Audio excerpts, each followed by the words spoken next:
Dia adalah raja besar dari Yaman. Padahal aku sudah mendirikan bangunan yang lebih besar dan lebih mewah.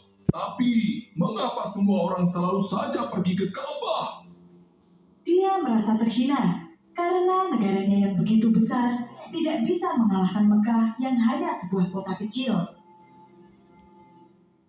Setelah mengadakan rapat besar, akhirnya raja mengambil keputusan.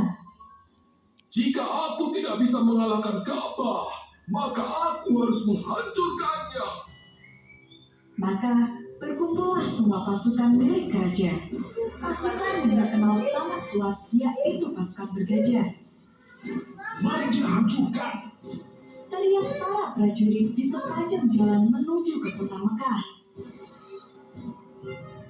Berita tentang penyerbuan itu segera tersebar. Kaum Quraisy berusaha menghadang, namun mereka semuanya kalah. Mereka kemudian memutuskan untuk mengosongkan kota Mekah dan bersembunyi di tempat yang aman. Lalu, siapa yang akan melindungi Ka'bah? Ka'bah adalah rumah Allah. Tentu Allah yang akan melindunginya. Kita berdoa saja. Pasukan Raja Abraha telah sampai di pinggir kota Mekah. Jumlah mereka sangat banyak. Derap langkah para gajah itu serasa mengguncang tanah. Saat itulah Allah memperlihatkan mukjizatnya. Para gajah itu berhenti dan tidak mau melangkah maju. Mengapa semuanya berhenti? Baginda, para gajah tidak mau bergerak. Sesaat kemudian, langit berubah menjadi gelap, tertutup oleh gumpalan hitam yang semakin lama semakin membesar. Apa itu? Api! Api jatuh dari langit! Tiba-tiba saja, teriakan terdengar dari segala penjuru. Gumpalan hitam itu ternyata pasukan burung ababil. Mereka diperintahkan oleh Allah untuk menjatuhkan batu-batu panas yang diambil dari neraka. Pasukan Raja Abraha pun kalah. Peristiwa penyerbuan Ka'bah oleh tentara bergajah milik Raja Abraha ini dikenal sebagai Tahun Gajah. Pada tanggal 12 Rabiul Awal tahun gajah ini, Aminah melahirkan seorang bayi laki-laki yang sangat istimewa, yang merupakan keturunan dari Nabi Ismail alaihi salam.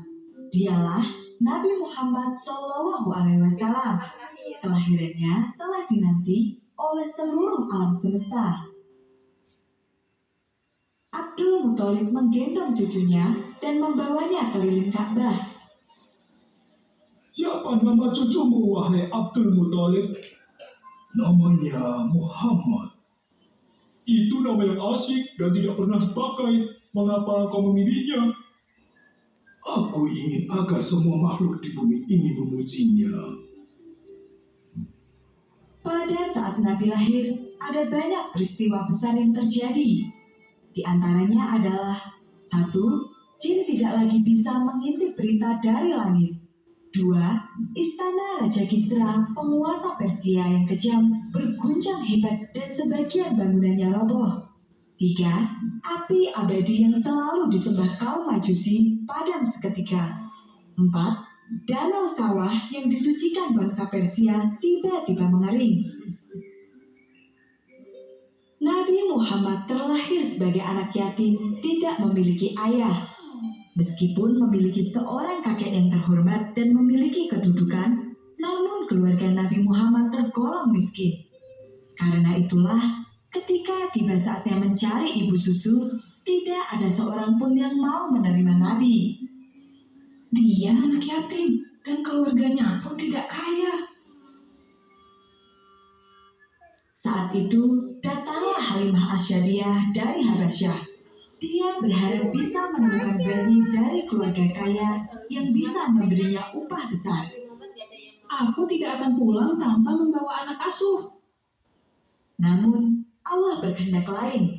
Halimah langsung jatuh hati begitu bertemu dengan Muhammad kecil dan berjanji akan menjaganya. Sudah menjadi tradisi bagi keluarga terhormat untuk menitipkan anak mereka kepada ibu susu. Selama 1 sampai 2 tahun, mereka akan tinggal di pedesaan untuk belajar bahasa Arab asli dan menghirup udara segar. Engkau adalah berkah bagi kami. Sejak mengasuh Muhammad kecil, keluarga Halimah mendapatkan berkah yang melimpah.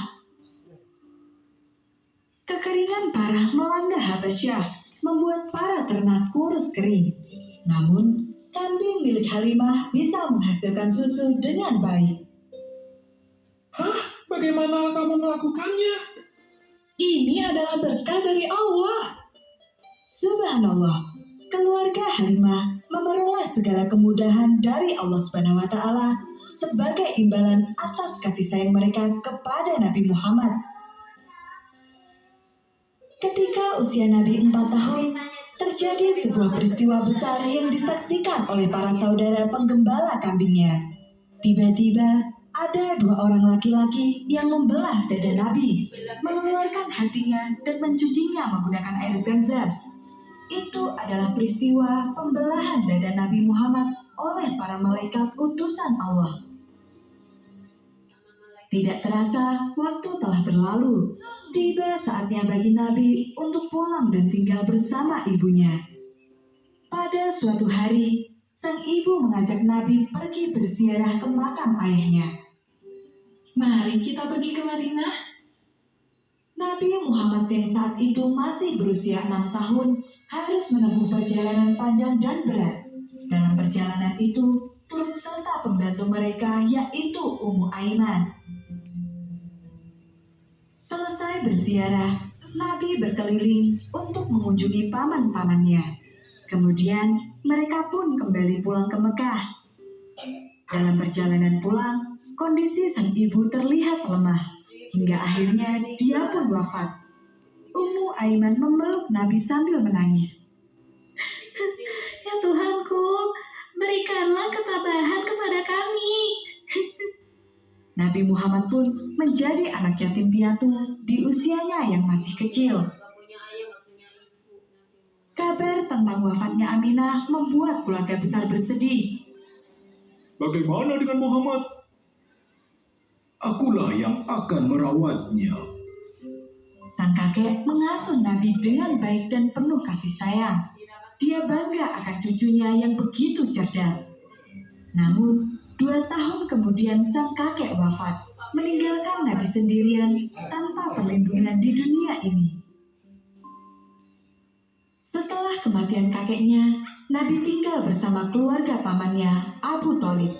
Mereka bukanlah orang kaya, namun mereka ikhlas merawat Nabi tanpa pamrih. Saat mereka kekurangan makanan, paman dan bibi selalu mengutamakan Nabi daripada anak-anaknya sendiri. Makanlah setelah Muhammad kenyang. Abu Thalib pernah berkata, Engkau adalah anak yang diberkahi. karena setiap kali makan dengan Nabi, semuanya pasti merasa kenyang. Dan ketika Nabi lebih dulu minum susu, maka semua yang minum sesudahnya pasti merasa puas. Subhanallah, inilah tanda-tanda kemuliaan Nabi Muhammad. Berkah selalu melimpah dimanapun dia berada. Sejak kecil, Nabi telah terbiasa bekerja. Dia menggembalakan kambing, domba, dan ternak lainnya milik para tetangga. Nabi terkenal di antara para pemilik ternak karena dia adalah anak yang jujur dan dapat dipercaya. Aku tidak pernah khawatir jika menitipkan ternakku kepada Muhammad. Iya, kau benar. Dan ketika usia 13 tahun, Nabi mulai ikut pamannya berdagang. Perjalanan